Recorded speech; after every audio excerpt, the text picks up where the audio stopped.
Hello, everyone. It's Tracy Malone from NarcissistAbuseSupport.com. Today, I am going to be talking to those who are divorcing a narcissist, and I've got a very special guest. My friend Amy Hamby is going to talk to us about the process of divorcing a narcissist and how challenging it is. So let's go meet her. But if you are looking for help and support, I've got a website, narcissistabusesupport.com. Gonna have a lot of helpful information, but let's go meet Amy, okay? Okay. Welcome to the show, Amy. Thank you so much for joining me. Oh, thanks for having me, Tracy. I really appreciate it. I am so excited that we're going to be talking about divorcing a narcissist and what makes it different. So, like, where do we start? Why is it different than a typical divorce? Well, divorcing a narcissist isn't your normal healthy type of divorce. It's less about logistics, it's more about control and image, and there's a big smear campaign that comes along with it. So it's a major headache to divorce a narcissist. Yes, I mean the tactics that they use are never ending. And Mhm. it's not that they're out to win. That's everyone else in a normal divorce. In a narcissistic divorce, they're out to destroy your Destroy. Mhm. relationship with the children, your friends, your neighbors. You're going to be smeared, you're going to be ruined financially, everything's going to happen. So, do most people know when they start a divorce that they're with a narcissist?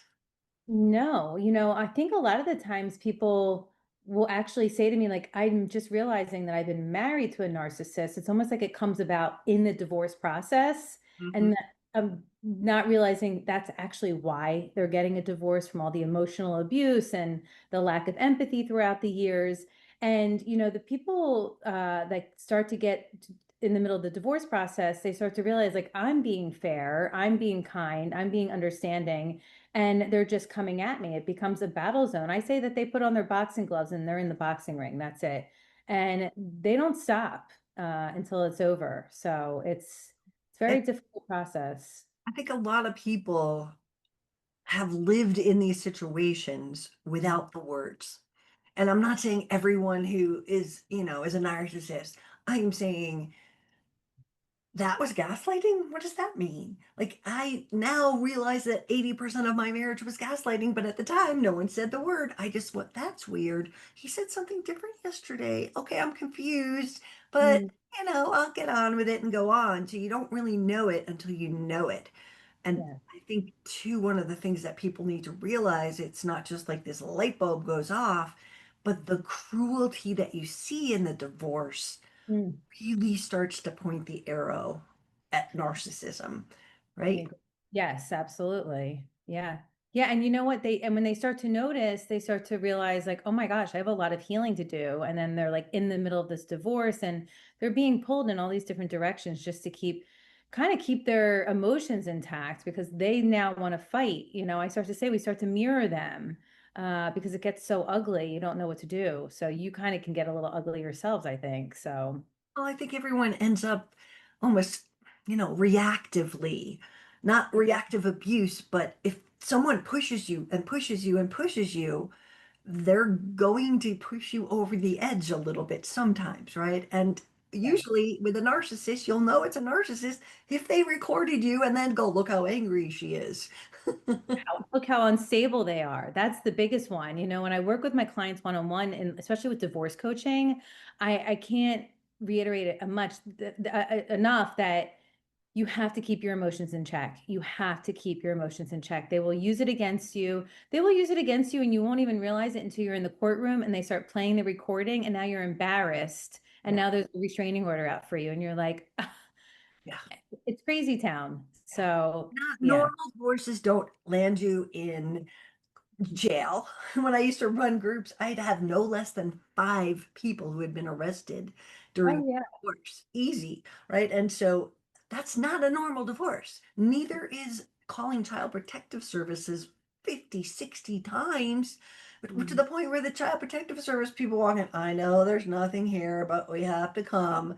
Right. It becomes a laughing matter and they just go, oh God, it's them again.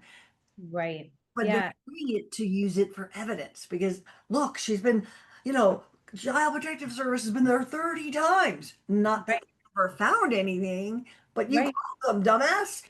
Right. And you know what? The judge and lawyers, they're not equipped to, and they don't want to keep seeing them. So they will put final restraining orders in place just to stop seeing these people in court because they call them, the frequent filers. And they're just constantly in this courtroom. And I mean, I feel for these families. I see it all the time. They have these final restraining orders and they have children in place and they can't even communicate. And you know what? They still try and get when they have these final restraining orders, because you're right. I run a divorce support group, and there's definitely a lot of police activity involved. And anytime I see a final restraining order, they're still trying to get a reaction out of this person that they have a final restraining order against, just so that they can get in trouble. And these poor children are, it's awful. Yeah, it's push, push, push, and that reaction with a restraining order, will lock them up. Yes. Lock them up. I told you she was crazy. I told you he was crazy. And I feel for the people because they don't have anybody to really express this tit for tat type of behaviors because everybody thinks it's so petty. Mhm. And it is petty, but the craziness that you're driven to, that's what you can't explain to anybody. And it takes time to almost have like this objective point of view to be like, oh my God, like I have to snap out of it. It's like a drug. I mean, they really have to step out of it and then they have to, my biggest thing is being in therapy while you're going through this. So, Yeah, yeah. it really does help people. But how do you tell them to emotionally protect themselves and or legally? Well, I mean, for me, well, documentation's everything. And it's like, they're always like, well, what do I document? I'm like, document, just create a spreadsheet, date, time, what happened, how it happened, because what people do is they screenshot. And it's like, a judge isn't looking through all these screenshots, right? But if you have a date, a time, cross-reference or anything like that, then you can say, look, and then the judge you just have to be really organized. And the thing is that you might not need it for a long time, Mm, but when you do need it, you have it. And that's the most important part that I find. But people don't document. I know it's tedious. I know it's annoying, but in 5 years, because let's say you get the divorce and there's children involved and they're young, and in 5 years you're still co-parenting and there's another issue. Well, where's all your documentation to prove this picture you're painting of this narcissist or vice versa? So documentation is your best friend. And then I really think, and that's not really the emotional protection. That's just protection in general, right? yeah. But the best type of emotional protection that you can really have is support. Mm, I've seen clients sometimes twice a week in the beginning because if I need to see somebody, I was that client being seen twice a week because I needed a check-in, mhm. before I flew off the handle and got myself in trouble. We're human beings. So therapy, and a lot of people ask me, like, how do I find a therapist that specializes in narcissism? Well, just be very thorough with a quick consultation. This is what I'm going through. Can you help me with this? I'll heal as we go, but I need your support. And there's therapists like myself out there that can do that. So, and of course, I'm a huge group support person. I think groups are the best thing out there. My divorce support group, these people keep coming back and then they make friends and they go out afterwards and they're not alone. So I think finding a support group is the best thing as well. Absolutely. I started a support group when I was starting my divorce for Mm. myself. I was That- like, I didn't know it was a narcissist. I didn't know anything. I just was like, I can't do this. And I was already running, meetups for other things I did. And I started the group, and that's 9 years ago. And Wow. these core people are still going out and hanging out and even See? away to Italy last summer together. How, Um, but isn't that lovely to create this community for these people? I mean, the messages I get, and it's not, and the accolades are really lovely, but it's so nice to create a community. And but they keep coming back. They're like, "Are you having another one in the fall?" I'm like, "You guys have been with me since last fall. You're coming back?" And they're like, "Oh, yeah." yeah, So, yeah, it does make a difference. I love my groups. I love the camaraderie of it all yeah, because it's different than any other kind of support. You're validated, you're validating and helping them. And so it really just everybody feels like, oh, my lawyer did that. Oh, I can help you. And yeah. them feel less helpless because they're helping someone else who then might turn around and help them when they have the same or different kind of issue.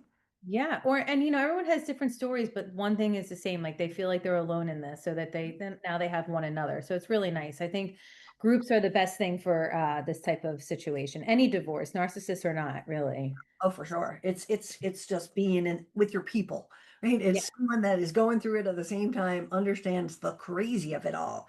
Yeah. But let's talk about co-parenting a little bit. Mm. Co-parenting with a narcissist, and it's not normal, as we've already kind of said. What kind of advice do you offer people who are co-parenting with this? Again, like, and I just made a video on this one. Oh my gosh. It's not co-parenting. It's not. It's like you have to be on your toes. The type of advice, again, documentation, again, tedious. I mean, we all are all on our phones at all of the times. Open up your notes, open up, June 27th, at pickup, whatever. And it's just, but really, again, this is probably one of the most difficult ones to say because the kids are in the middle, and they manipulate the kids too sometimes, and it gets really tricky. So when you're co-parenting with a narcissistic ex, you would expect that both parents are going to act in good faith, and they just don't. They use the child to maintain control and punish the other parent. It's just still happening. So again, it's like that aha moment, like, oh my gosh, because we can let them drive us crazy, like, and we can literally give full permission to our, like, and not realize it, because we want them to hurt as much as they hurt us, and it's never going to happen. So once you realize that they don't have the same feelings as you Mhm. can put the weapon down, and whatever that weapon is, whether you're serial texting or calling.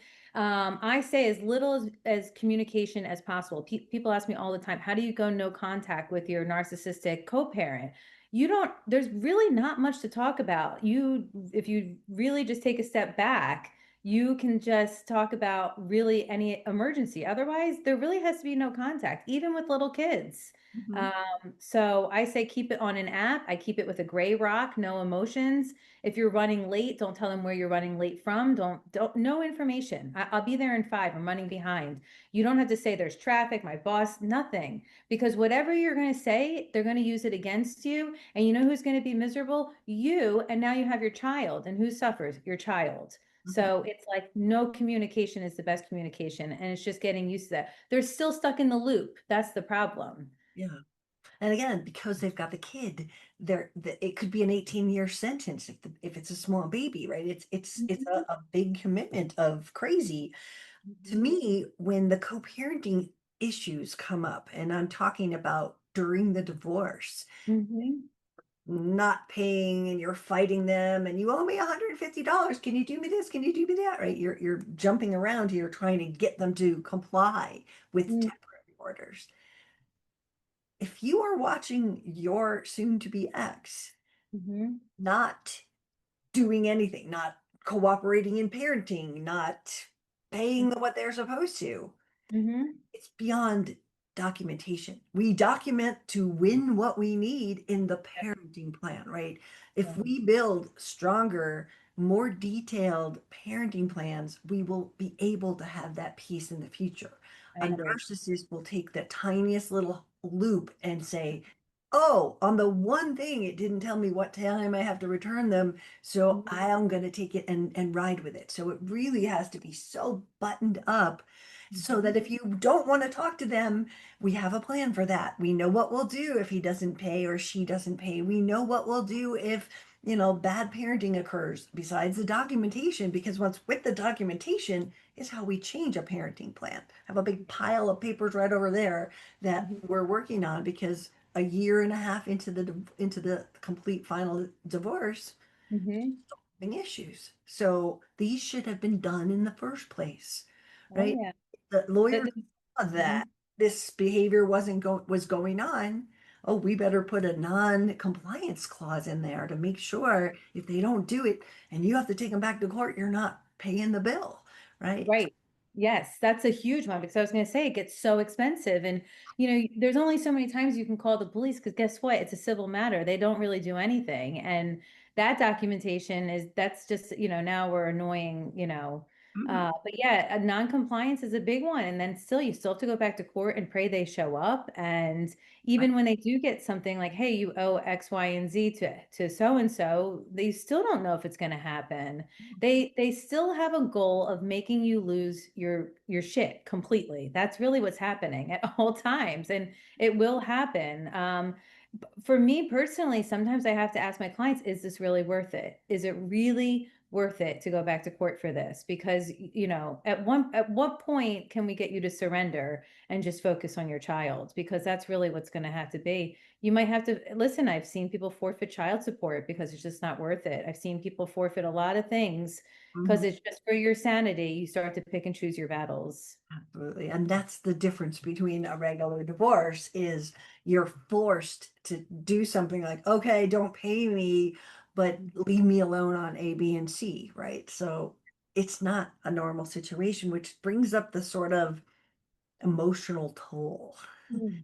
How does someone's nervous system kind of regulate and how do they make decisions? Because you and I both know we've been through this. Mhm. Thousands of clients that also go through with the divorced brain, where Mhm. so much is being thrown at you that you are off kilter. You can't right the ship.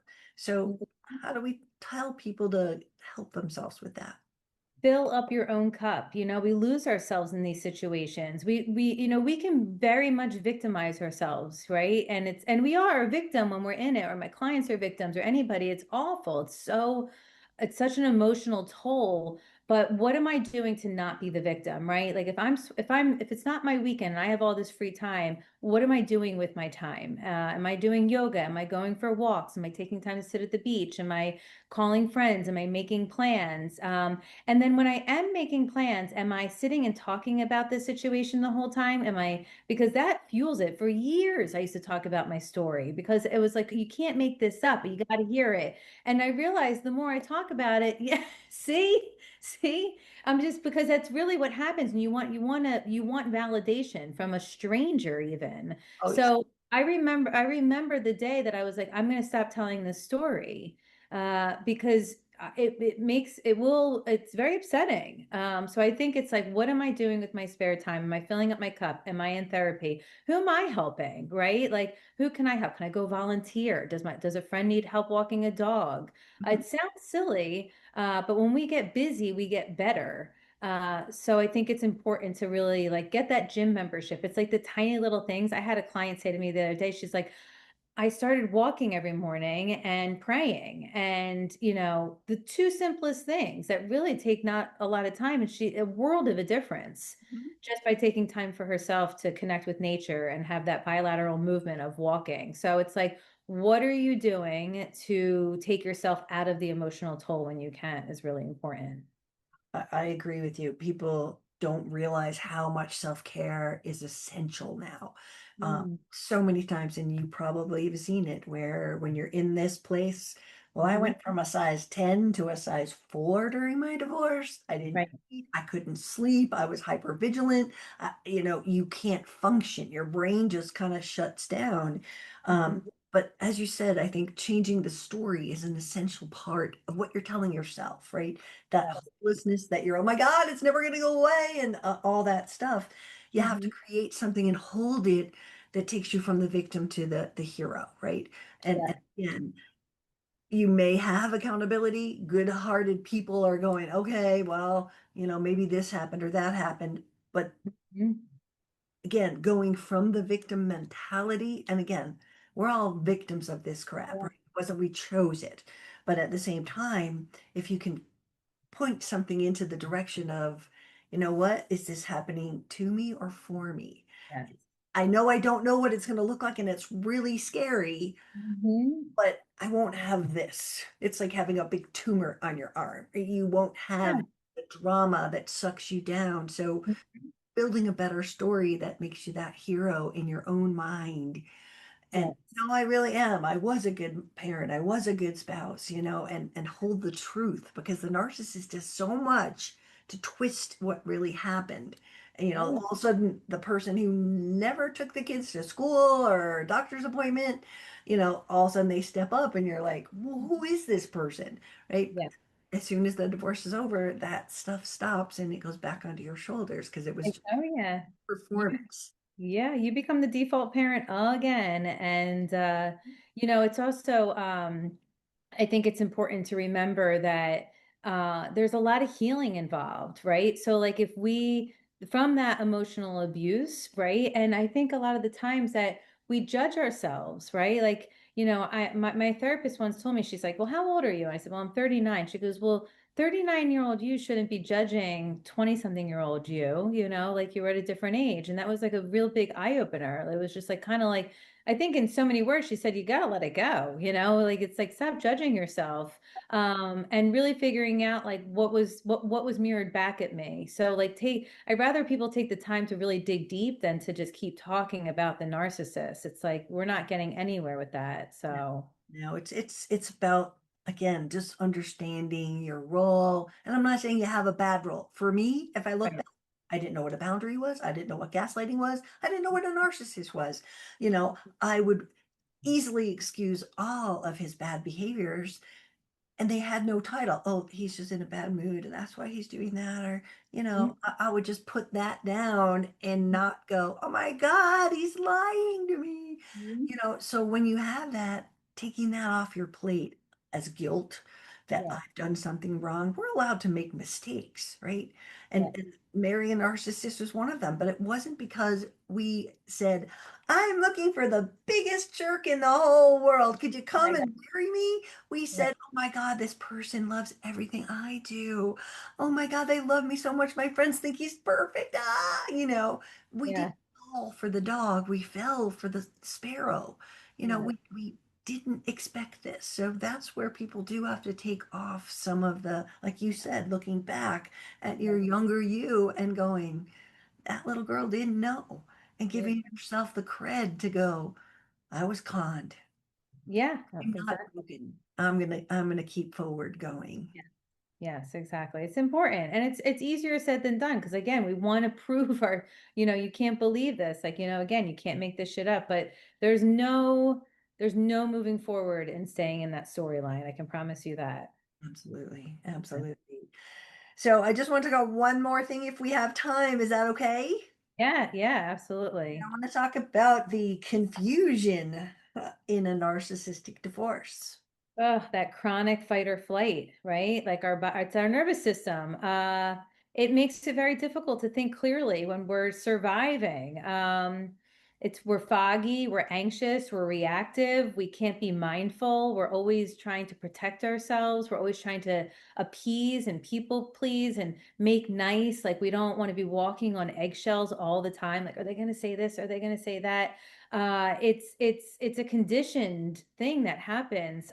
So with the confusion, I personally think it takes a very long time for the confusion to go away. There's paranoia that comes along with it, especially in the divorce situation, and you have child protective services showing up or the police showing up for welfare checks, and you start to question, like, am I doing something wrong? So that gets really that confusion in and of itself, whether it's divorce or not, the confusion that a narcissistic person, it's done on purpose. Yeah, they're doing it all on purpose. And people always ask me, do they know they're doing it? I don't know all the time if they consciously know. They just know they have one motive, and it's just to make sure that they have control over you. They like to see you reacting. That was my biggest thing. Once I realized they like to see me reacting, I was like, oh, I'm giving them what they want. That was a big eye opener. So the confusion was to get rid of the confusion, I think is like that inner child work or journaling or just like really like let's think about this. Like my therapist used to have me write what are my emotions and what is the logic to that emotion, and that helped me a lot because once I started to see that my emotions were not logical, I had to kind of let them go. And the nervous, like the polyvagal theory of really healing your nervous system, that's an everyday thing.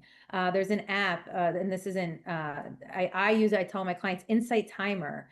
And they have these great, like 8 to 10 minutes, it's not even a guided meditation. It's almost like a speed, like a talk, like almost like a TED talk of like how to forgive yourself and to breathe and talk to the inner child. And when you talk to the inner child, you're bringing that nervous system down. And now you can think clearly. When we're rattled up with emotions, no logic is coming out. Our brain can't even think logically because our nervous system is just firing away. And that's where the gray rocking comes in, right? Because if we can gray rock with the narcissist, especially the co-parent, and keep it very basic and very minimal, we won't have emotions being flown back at us to be confused all the time. So it's like, what role am I playing? And you know what? Eventually, Tracy, it does die down. I have to be honest. It really can die down. We have more power than we realize. When people say, "How do we make it stop?" I said, "Unplug the merry-go-rounds." Once you unplug it, you're not on it anymore. And it's Go around, get yes. off. But I have clients that are like on this hamster wheel at 100 miles per hour, and it flings them off, and they're looking at the hamster wheel laying down on the ground while it's still going 100 miles per hour, and they get right back on. I'm like, no, stay off, but they can't help it because they're so damaged and so hurt. They want to prove themselves. And that's where we get lost in the confusion, the fight or flight, and that emotional dysregulation. You know what? They're still painting a picture. If we're acting crazy, Oh yeah. oh, you're so crazy. I told you. See, look how crazy your mom is. That's a big one. Yeah. So, yeah. I was writing some stuff down, and really we have to understand about the narcissist. This is their operating system. When you Mhm. said, do they know that they're doing it? Again, there's so many different opinions on that. I know. Even people who are narcissists say, I know exactly what you're doing, like HG tutor, I know. And then when you do this, I'm up here. And they know and they say that they understand it. But I also think that there's this narc operating system. That's the only way they know how to do it. That's Manipulate, it.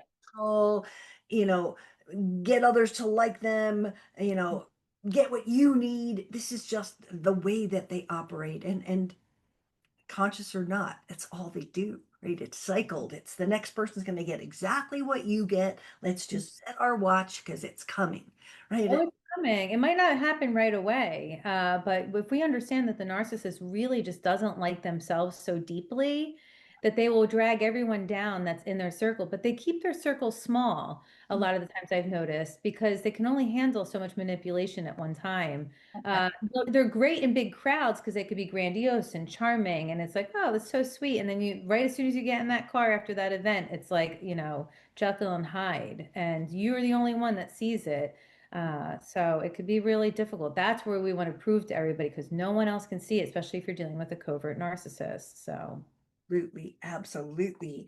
So this has been so helpful. Thank you. What I would yeah. love for you to share with me, one more thing is how would people find out about you? And I know you got a big TikTok. How do they find you? Yeah.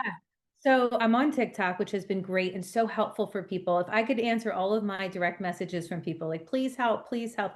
And I just keep making videos on their topics, but you can find me on TikTok with Divorce with Amy, and then my website is divorcewithamy.net. So that's how everyone can find me. There's great videos on how to deal with narcissists, whether it's a partner, a parent, an in-law, anybody. I mean, narcissist could be a boss, a friend. It's just, it doesn't have to be a husband or a wife, and they're not all males. That's another thing. So it's just anybody and everybody. So definitely find me on TikTok and follow me. Well, thank you so much for being with us today, Thank Amy. you for This has having been me. great. Thank you. Absolutely. Thank you. I hope you guys found that helpful. She's pretty darn smart, and being a therapist and a divorce coach, she's got lots of good skills. Um, I just want to tell you that if you are divorcing a narcissist, my book, Divorcing Your Narcissist, You Can't Make This Shit Up, is available on everywhere you could find books and Audible and all that.